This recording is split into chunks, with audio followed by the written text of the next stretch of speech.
So let's see how that goes. Sri Lankan sandwich right there. Yep. Okay, all right. So on that note, the Sri Lankan sandwich is calling out to me, and but I will try it out as well. Maybe a bit later on the show. Yeah. I'm guessing you're not going to be having any other breakfast today. No, this is breakfast. What more could you ask for, Natalie? You've just brought like this entire spread just for me. And the best part is I don't have a co-host on the show this morning, so. No. Yeah. I sound like a bit of a glutton now on the show. Well, I don't blame you. Yeah. Monkey praising its own tail, but I don't blame you in this instance. No problem, go for it. This is a really good tale right here. But who helps you out with doing all of this now? You've started up. It's something, being an entrepreneur is not very easy. I mean, you have to handle every aspect of the business. Yes. And since this is something that I wasn't used to and a whole new game for me, it's been a bit of a learning curve. Right at the start, when the first day actually, I got up at 3 o'clock and I took off to the Peta market.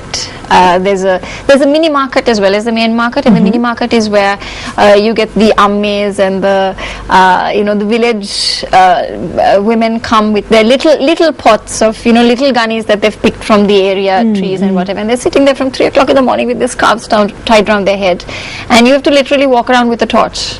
There's no lighting, there's nothing. You have to walk around with a torch to find what you want.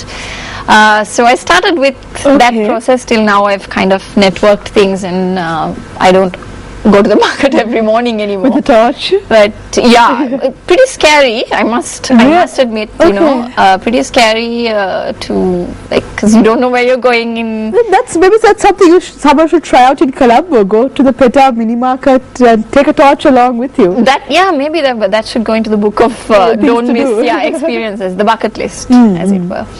But yeah, it's been a learning curve, and one thing that I do insist on is I select, I clean, I cut most of the fruit myself. I do all the mixing, nobody else gets involved, nobody even knows the mixers. I do all of it myself, and that's really important to me because I need to be 100% comfortable, confident and happy with the quality of what I'm putting out. If it's not something I would eat, then there's no way I'm going to give it to someone else to eat. It's a little bit freaky for me. So in that sense, it's been a bit of a tough ride because I've been kind of insisting on being, no, I need to check that bag. I can't buy that bag till I check it, and like I'm being told, delegate, you can't do everything on your own, delegate. And especially since the volume seems to be increasing. And especially this last week has been like totally hectic because we had 4 or 5 back-to-back days. Wow. So I kept on hearing this delegate, and like I can't sleep at night when I delegate. So I'm learning. Yeah, I've been delegating a little bit and I'm learning. Yeah. Okay, all right. But your secret recipes are definitely not going to be revealed very soon to a lot of people. Well, see, unfortunately, you're going to have to kill me to get that because it's all in here. Nothing's written down. Okay. It's all what comes from heart and mind. It's cooking from the heart. To be honest, it may be acharu and it may be something that doesn't seem complicated, or maybe I shouldn't even use the word recipe. To serious cooks out there, serious chefs out there, you'd probably be thinking, what is this woman talking about? It's just acharu. But that's not the case. It's close to my heart. It's something that, I wake up at 4 o'clock in the morning thinking, combination. Let me do this, It's come to the point that people I'm really close to are like, your life is acharu. I don't exist in your life anymore. I'm like, no, you do.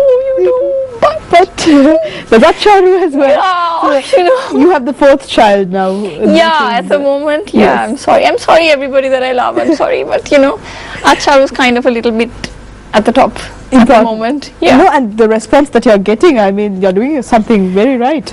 Well, I hope so. I think, like I said, it's about the passion. It's about doing what you love. And if your heart's in it, then it's got to go right. So there you go. All right. But I want to ask you, can't you give us like a quick recipe out there to not anything you have at your stall, but what's seasonal nowadays? Okay, and tell just a recipe for our viewers out there to try out at home and to see how it turns out. Okay, it's very simply something that's all across the board that you'll never run out of is mangoes. It may be in your own garden. It's any market that you go to, you can generally buy a couple of raw mangoes. So just why don't you try the shredded mango? It's Very simple to just, run it through a peeler or chop it up really finely. Shred it down. I'm not going to give you the secret to the green chili sauce, but there's green chili in it. I made that deduction all on my own. There is but green you are chili still in wrong, it. my dear. It is not green chili. It is a green chili. But do you know that how many varieties of chili we have in this country? This is an I'm sure you're amazing going to country. tell me We have over 30 species of banana. We have 20 odd species of mango. We have several species of chili. Really? So, we are literally living in the Garden of Eden. People don't realize that. I think we're quite ignorant of the variety that we have. We are, around which us. is I mean, one when of you the said that reasons now, why I just realized I don't know that there are 30 varieties of banana you on the island. probably haven't even heard the names, but that's one of the things I want to do. Introduce the exoticism of the flavors to everyone. So that a small introduction here on Good Morning Sri Lanka. Thank you so much, Natalie, for being with us on the show. Thank you. I'm afraid Thank we've you run for out of having time. And thank you so much once again. And I hope you have a good morning and a great time with your acharu as well. I will do that. And same to you. Enjoy your breakfast. Thank you. And we hope you enjoy your breakfast as well and the rest of your day. Thank you so much for joining us, and we'll be back tomorrow with another great episode.